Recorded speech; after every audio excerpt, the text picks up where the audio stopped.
This guy is good, this guy is good. Some people are just talented. We will never be like, nah, come on, don't be like that, bro. What, you think you can play like him? You're just a beginner, you know? That's what a loser would say, bro. Ego. A few years ago, I used to suck at the piano. Like, I have no timing, I have no rhythm, I have no musical talent.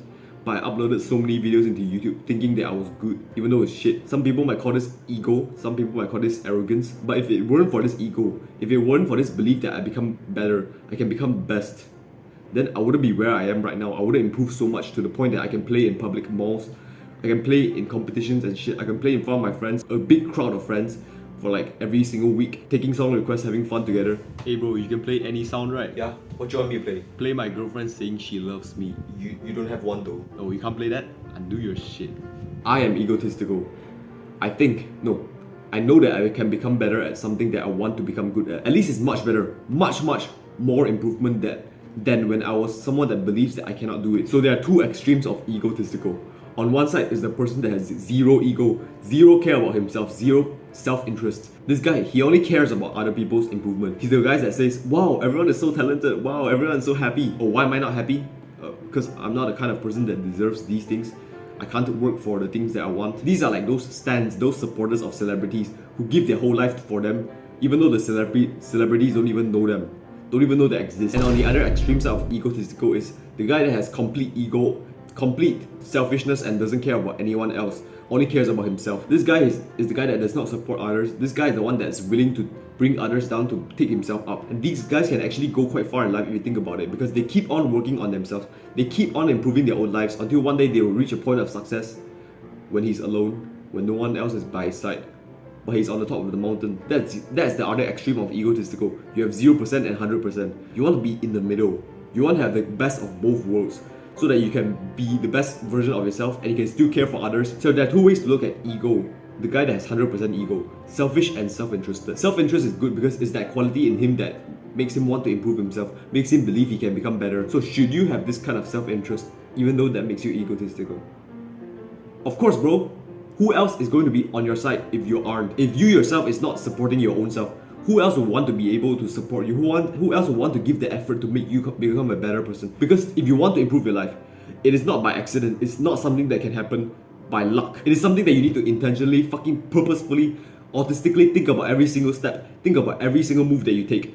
Doing every single thing with purpose. Even though you're feeling pain, even though you're feeling so much challenges and problems in your life, you need to go through them intentionally. Success is not something you can just wake up and just achieve. If you're not someone that's self-interested, you won't be able to go to the gym and feel all the pain and still go through it, because you won't be thinking about your own improvement. You're like, nah, I don't care about my own life.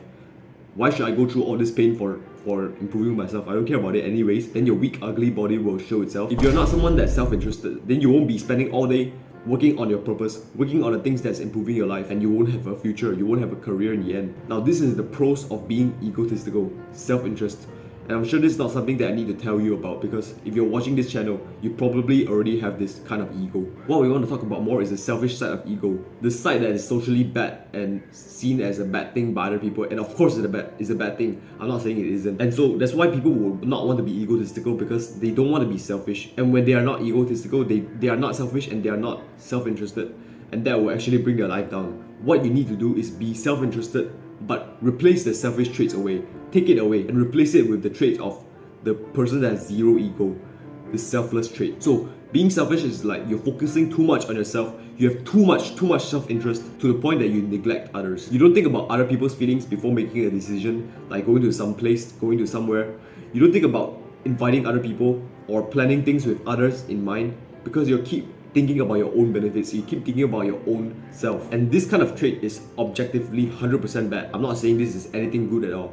You need to have your own self-interest, but you also need to care about others at the same time. Caring about others is also caring about yourself in the end. It's about caring about your own social life. It's caring about how people view you. That is part of yourself. That is part of being selfish, caring about others. And I know this might be hard if you're someone that's truly egotistical, truly caring about your own improvement, but it's possible to change.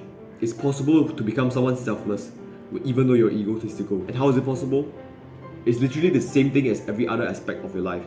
It's the same way you improve them, by taking small actions, by taking small steps that make you change into a different person, step by step. It's the same way you improve your diet by choosing certain foods to eat intentionally by making that decision. You improve your selflessness by choosing to do certain things that take other people's account into perspective. This will be things like checking up on your friends, motivating them to do things together with you, intentionally avoid doing things that people don't like. All of these actions that you can take intentionally, you can just do it if you want to. Any problem you notice in yourself, don't ignore it. Don't think about, oh, this is just something that I can't change. This is just my personality. I'll let it be. If it's something's bad, if something that people don't like about you, change it. So in the end, if you take the pros of being egotistical, which is the self-interest trait, and you replace the cons of being egotistical, which is the selfish trait, with the selflessness trait, you're in the middle of this spectrum of the two extremes of ego. You become someone that's truly, truly perfect. You're improving your life constantly to the best version, and yet you're still not looked down upon by others. You're still not socially the bad guy, the villain, because you're also helping others up together with you. You're not pushing anyone down to push yourself up. That is how ego will help you win in life. You become the best, the highest potential of yourself. To you, joining us on this journey of self-improvement, our future is bright.